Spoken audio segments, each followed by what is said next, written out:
అల్లు అర్జున్ లింగస్వామి కలయికలో ఓ చిత్రం ఇటీవలే లాంఛనంగా మొదలైంది. డీజే పూర్తయ్యాకే ఈ సినిమా పట్టాలెక్కుతుంది. అయితే ఈలోగా కథానాయిక, సంగీత దర్శకుడు, మిగిలిన సాంకేతిక నిపుణుల్ని ఎంచుకునే పనిలో పడింది చిత్ర బృందం. బన్నీ పక్కన కథానాయికగా చాలామంది పేర్లు పరిశీలనలో ఉన్నాయి. అందులో తాజాగా నేను శైలజ ఫేమ్ కీర్తి సురేష్ కూడా చేరింది.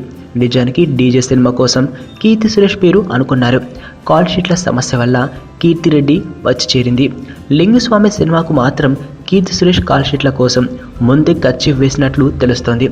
అమీ జాక్సన్ పేరు కూడా గట్టిగా వినిపిస్తోంది. అమీపై హాట్ గర్ల్ ముద్ర ఉంది.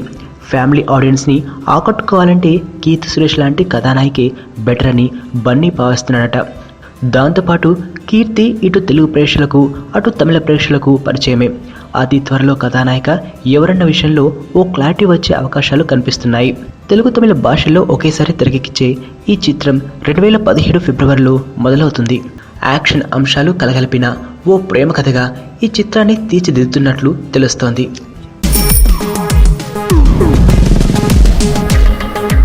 ప్రపంచంలో ప్రతి ప్రేమ కథ మధురంగా ఉంటుంది. మనది మనకు మరీ అద్భుతంగా ఉంటుంది. నా ఫీలింగ్స్ ఎక్స్ప్రెషన్స్ అన్నీ పేపర్ మీద రాసి తనకి ఇస్తాను రా. అవసరమా రా ఇదంతా? ఇన్ఫాచ్యువేషన్ రా. రే, అమ్మాయిని చూసిన వెంటనే అలా